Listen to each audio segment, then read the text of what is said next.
Good evening, everyone. My name's Richard from the Seneca team, and thank you very much for joining me on today's webinar. Thank you especially given it's the first full week of term. I appreciate you all must be very, very busy. So thank you very much for joining me. As you will probably know, this session is going to look at how to use Microsoft Teams and Google Classroom and get the most out of those platforms, specifically linking it with Seneca and how that integration works and how everything works from that side of things and how you can get the most out of all those together.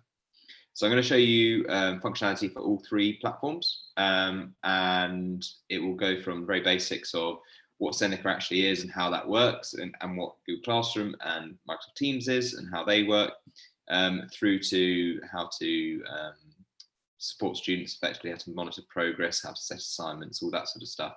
I'll show you how to do. What I'm going to do in a moment is share my screen and get going. But what I should say is, if you do have questions as they come up, you'll find you won't be able to unmute yourself on this Zoom call. But what you will be able to do is just type into the chat. So if you have questions as and when they come up, do just open up the chat and feel free to answer those. To ask those questions, and then towards the end of the session I'll come back to them and I will go through those and make sure I've answered any questions that you guys have. Anyway, what I'll do now is I will share my screen with you so you can see what I see.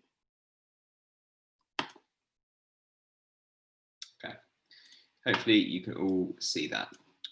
So to start with the very basics of what Seneca actually is, we see Seneca as a homework and distance learning platform for students and teachers and parents as well.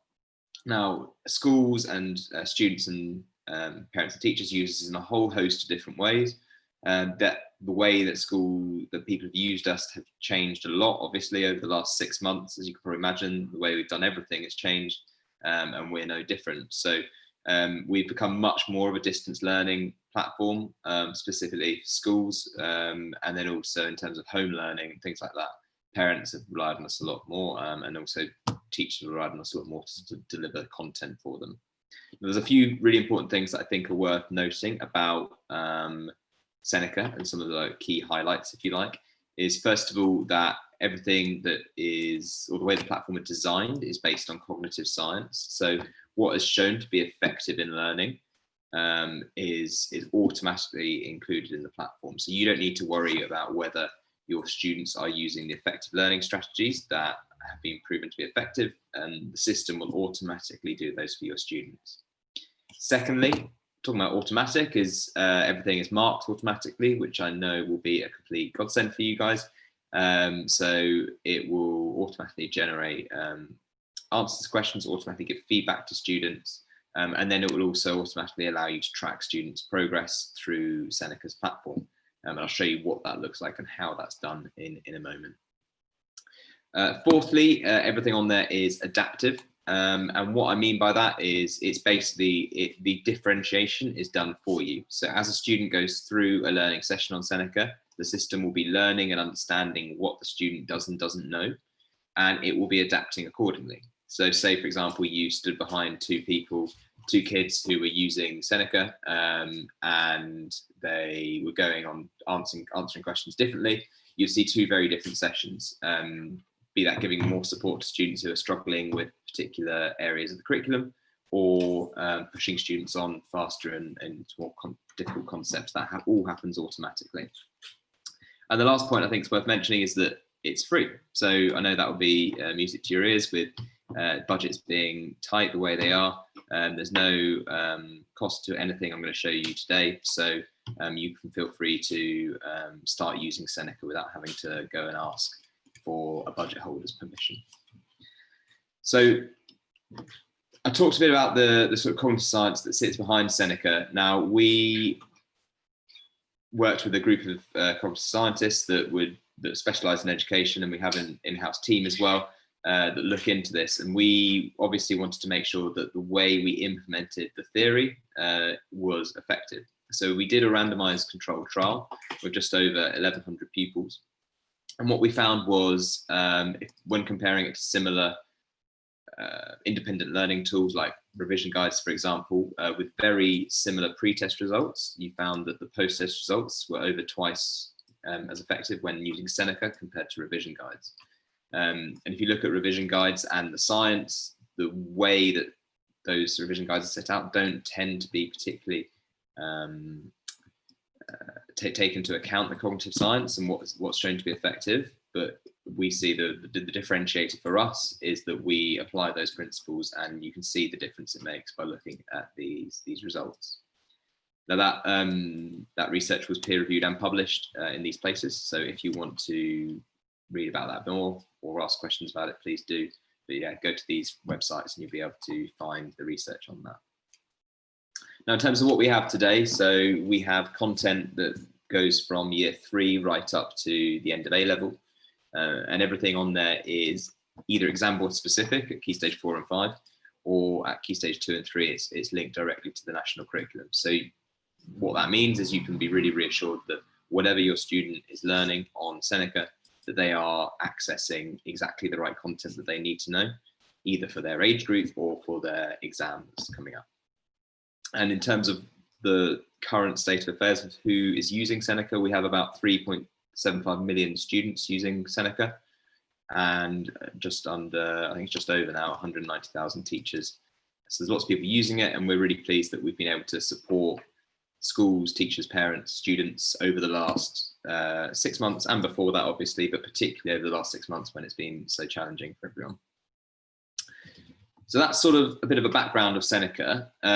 What I'll do then is I'll explain the functionality and how to use Google Classroom and Microsoft Teams within the context of Seneca, so it makes a bit more sense. But I'll go and start doing that now. As I say, any questions that come up, please do just keep them coming in the chat, and I'll come back to them in a bit later.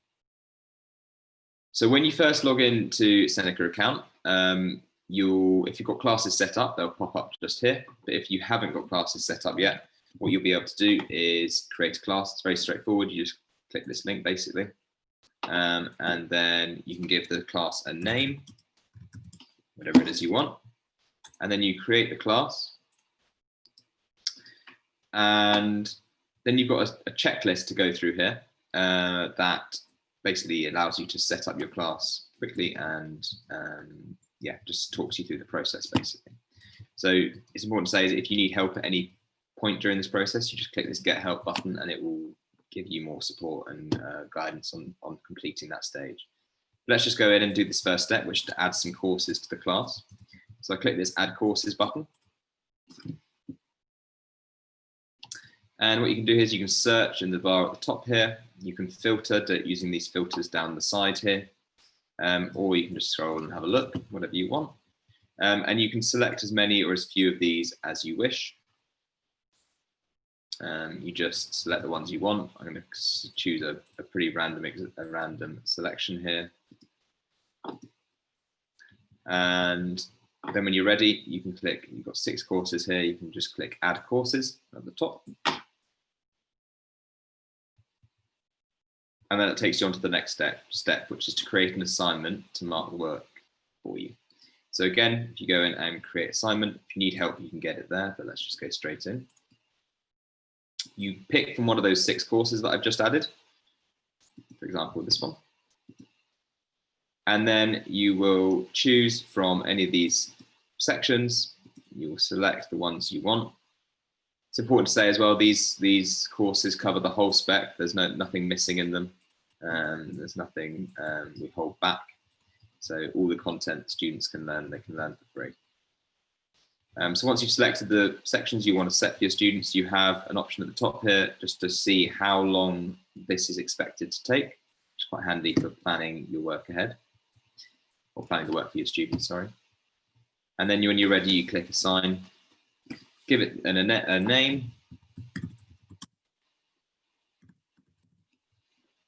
and a start and an end date. Now, the start and end date is quite a nice feature because then you can actually decide to plan ahead into the future. If you want to say you want to set a whole half term's worth of work in one go, you can just do that nice and quickly. And yeah, so you can sort of plan that ahead and it will only appear for the student beyond the start date. So when you're ready, click Create.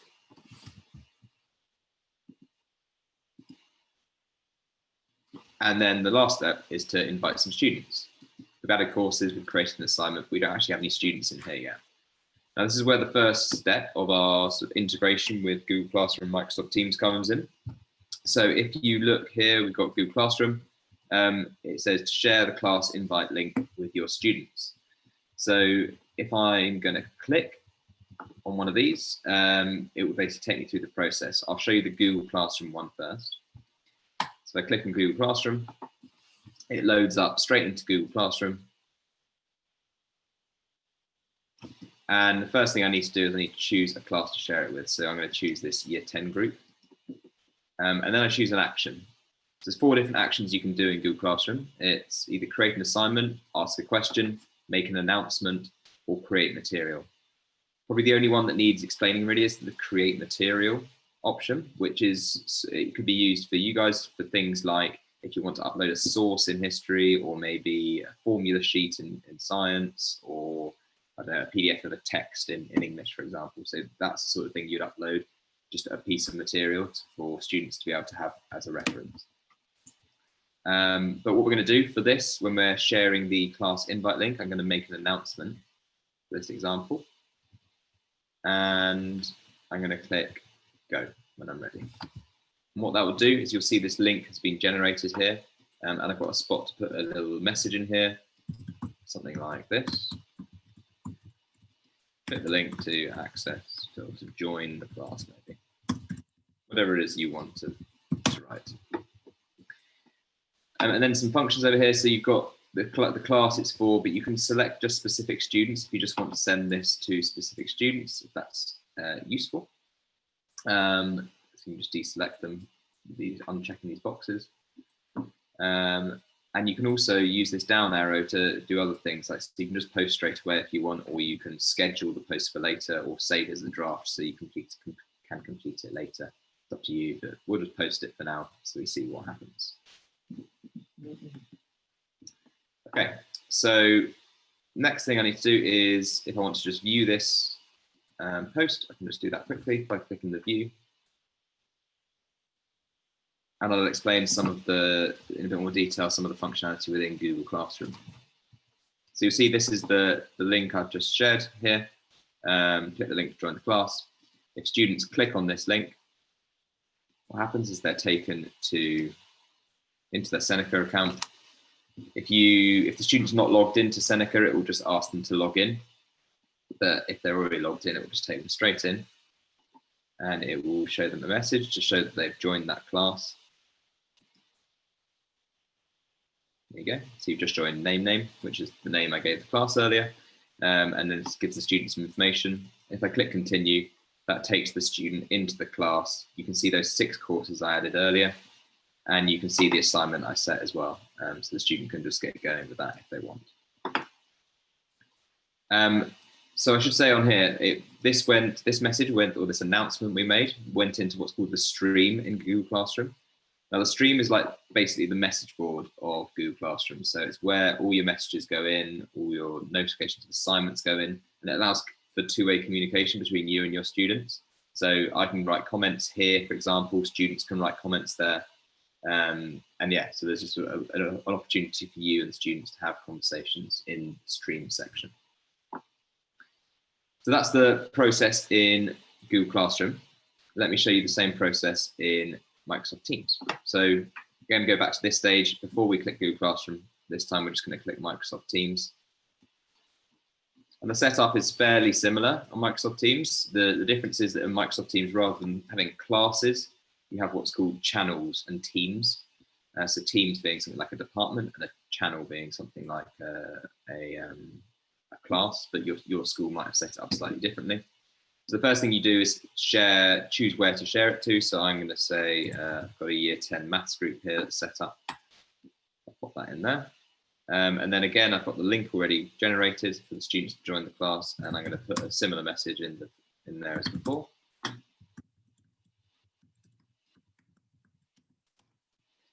And then when I'm ready, down the bottom corner here, I just click share. And it gives me that confirmation that the link's been shared. And if I go into Microsoft Teams, sorry, you'll see that here you go at 1715, that link I've just shared has just been shared just here. And when students click on this, it will take them through the same process as what I showed you on Google Classroom.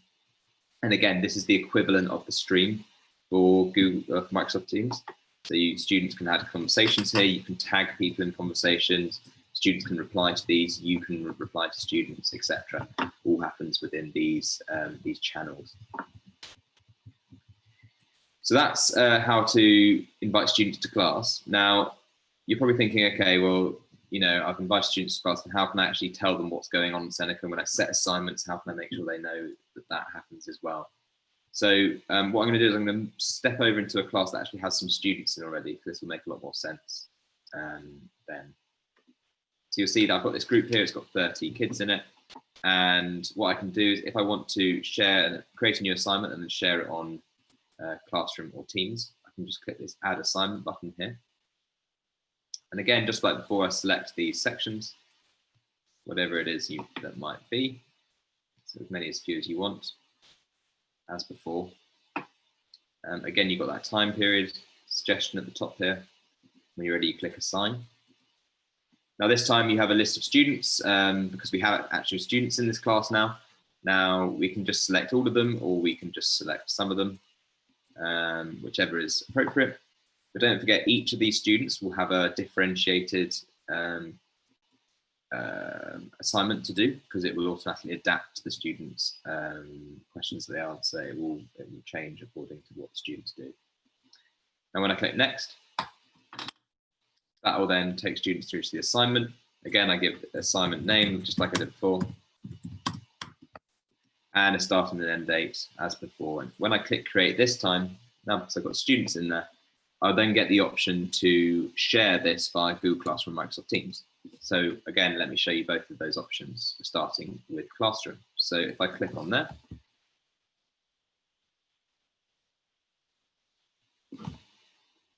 again, I choose the class. Again, I choose the action. This time I'm going to choose an assignment, just because it's an assignment in Seneca, it makes sense to keep it the same. And click Go when you're ready. Give it a title, whatever it is you want. And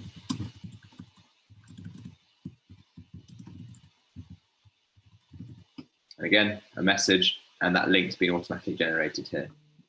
Now you'll notice that over here, there's some slightly different options that weren't here before. First one being points. So if you are using the markbook in Google Classroom, you can assign a number of points to a task. If you're not, you can just leave it as unmarked. You can also set a due date. So you can set a date in the future, whatever that might be. And you can set a time as well, if that's useful. And then you can also set a topic. Now I'll leave that as it is for the moment, because I'll show you what the topics look like in a second. When you're ready, you can either assign it straight away, or again, the drop down allows you to have a few different options to schedule it or save that for later. But let's just go ahead and assign. So again, I've got an option to view. When I click on that, it opens up the classroom. And there's that assignment at 1719, that assignment that I've just posted there. Now the difference with assignments is that they also go into your classwork tab at the top here. So if I can just click on that and show you where that is. So you see this Seneca assignment I've just set goes into the top of this classwork section. And what you'll see is below here I have topics. Now what topics allow you to do, actually it's really important to say actually, so whatever you see on Google Classroom is the same set out your students see. So the idea of topics is to help you and your students both organize the content that's on your Google Classroom class. Now, at the moment, I put no assignment a moment ago, so it's just gone up to the top there. But what I can do is if I want to put it under a particular topic, I can just drag it and I can just drop it under, say, this one, for example, topic 2, and it pops in down there. So students have that organized for them. If you want to create a new topic, you just click this create button, and then there's a topic option here. So that's the process again in Google Classroom. Let me show you on Microsoft Teams.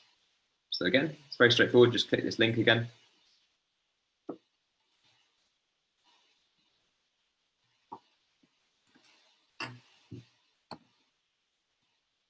Just like before, you choose the channel you want to put it in and put a message in there.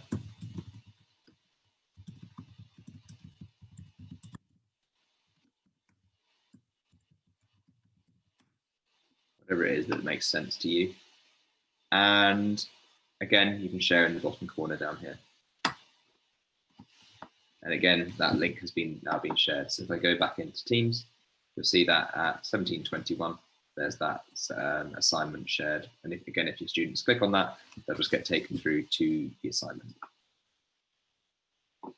Now, your students will then start to complete work on the assignment. They will, hopefully anyway, be providing you with lots of nice data that you can then use as a teacher. Now, when your students complete work, you can obviously then track this. So if I show you what that looks like, for example, I'm looking at this assignment.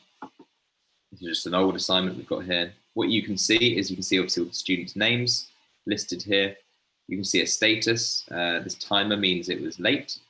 It would be a tick like this if it was completed on time, and a cross if it was incomplete. And what you can do is you can see here that all the data is nicely red, amber, greened. So you can see exactly how well your students have or haven't done. And what you can also do is change the metric you're seeing. So at the moment we're seeing best score, but if I change it to, for example, most recent attempts, you'll see that the data changes. And likewise, if you select worst score, you'll see a lot more red, etc. So the different options you have are most recent attempt, best score, worst score, average score, number of attempts, and then the total study time. So again, slightly less rosy picture. Now we put in average score, but what we can do is sort by any of these columns. So say I want to understand the how well a particular student's done here, I can sort by any of these. So I can see who's done really badly on average, or who's done really well on average, for example.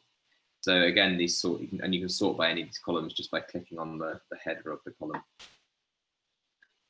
Now, when you come to do this, you've got all this data, you're probably then thinking, okay, I need to probably do something about this data and put some support in place for students who haven't done particularly well.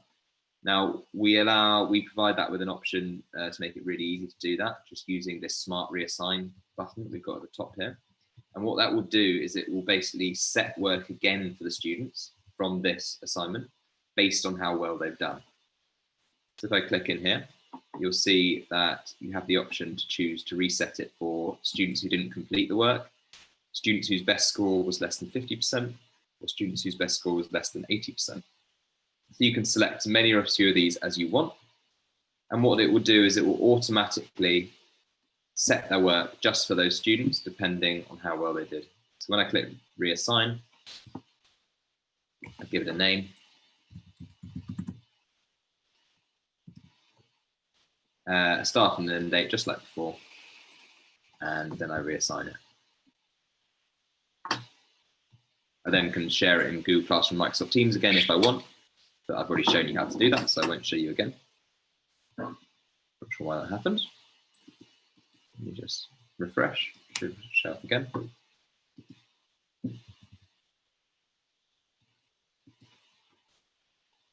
There you go. So, so yeah, now I've reassigned it. Well, so only one student met the criteria and one section. So it's automatically found out which student that is and reset the work for them so they can address their misunderstandings.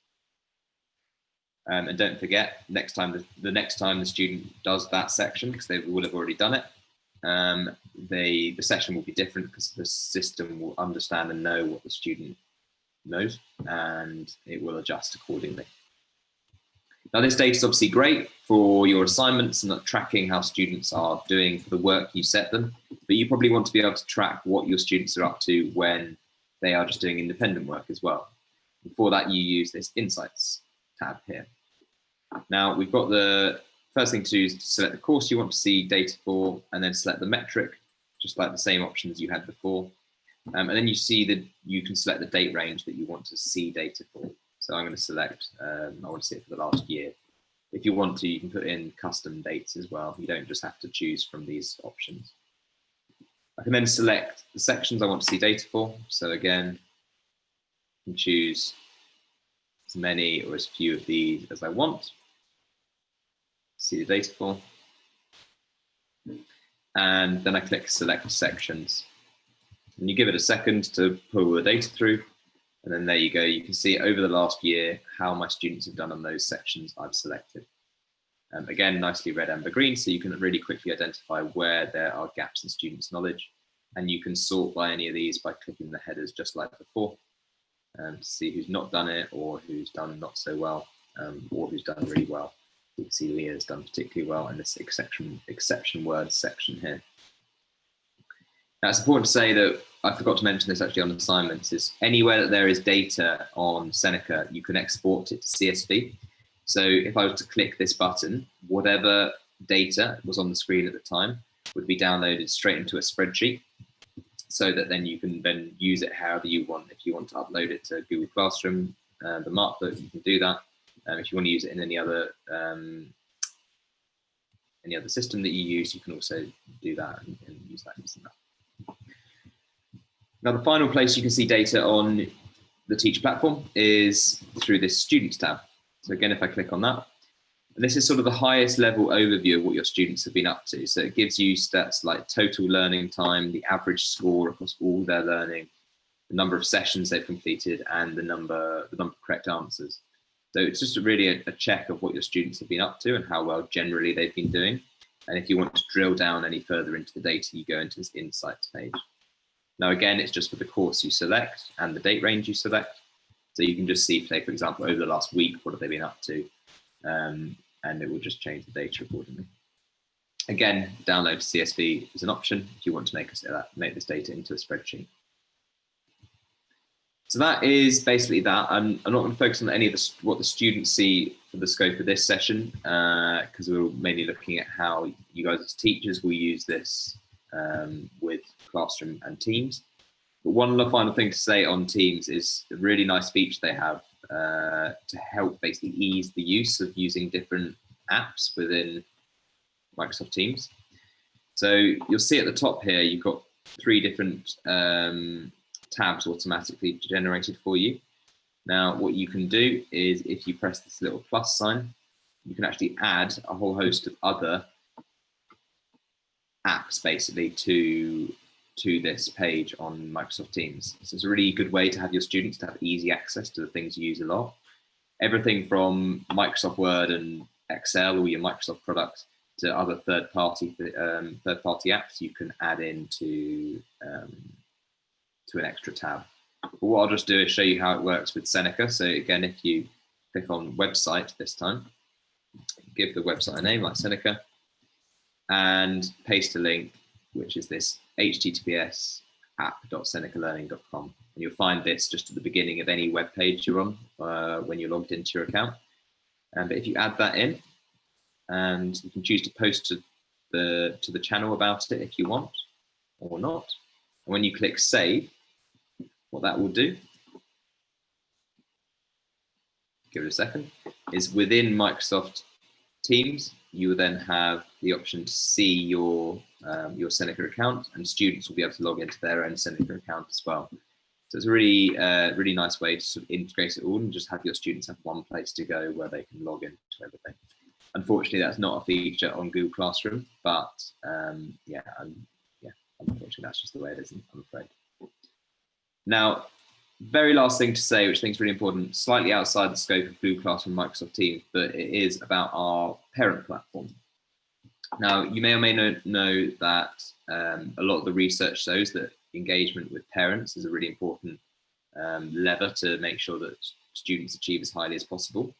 And this is what our parent platform actually looks like. And parents can actually log into this, create a free account, and what they are able then to do is invite their child to the class, and they're going to then be able to see the different courses and the different stats that they've got for their child, which will really quickly allow them to identify any issues that they've got and put some support in place. So that should make your communication as a teacher with parents slightly easier, we hope.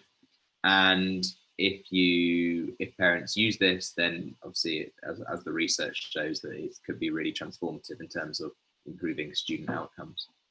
So encourage your parents, the parents of your students, to have a look at this.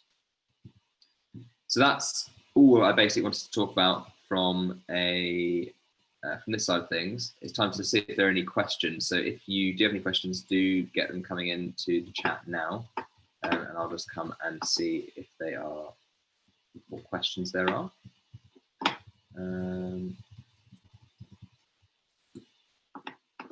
Okay. So a question from Claire is, do the marks from Seneca automatically import into Google Classroom Markbook? So unfortunately not, no. So to see the data in for what your students are up to, you need to go back into Seneca. To be honest, I think the data is much better presented in Seneca anyway, so I think that is part of it, but I appreciate it would be good to be able to have it in Google Classroom as well. What I believe you can do in Google Classroom is you can import data. So if you use the export to CSV function and then import it into Google Classroom, you'll then be able to upload those marks to Google Classroom, but they don't go through automatically, I'm afraid. Okay, are there any other questions that people have? Now's the time to ask. Just feel free to pop it in the chat down the bottom of your Zoom screen.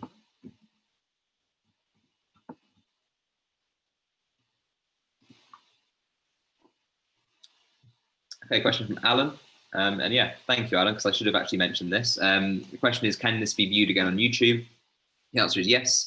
So this exact session has been live streamed to YouTube. If you just go onto YouTube and type in Seneca CPD, you'll find our CPD channel. And this session will be there. Look out for my burgundy t-shirt. Yeah, so question again, a question from Sush. It says you missed the start. So yeah, if you want to see the start, Sush, you just go onto the Seneca CPD channel, and then you'll be able to watch the start again. Are there any other questions from anybody?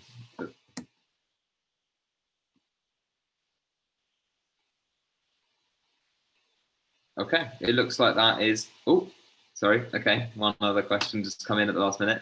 Question from James. How often are the courses updated? For example, the new computer science spec. So basically, whenever there is a new spec, we try and get it turned around as soon as possible. I can't give you a lead time on that, but we are trying to get it sorted as soon as possible. We sort of keep an eye on it. We don't do it yearly or anything like that. We update continuously and improve continuously, and that includes keeping an eye on the different exam boards and how the specs change. So that'll be changed in due course to it, James. Okay, if that's the final question, then yeah, last thing to say is thank you very much for joining. I hope you found the session useful, and as I say, if you want to share it with colleagues or watch it back to go over anything you might have missed, then head over to our Seneca CPD YouTube channel. Otherwise, have a great evening, and yeah, enjoy using Seneca for the rest of the year. If there's anything we can do, just get in touch. Thank you very much.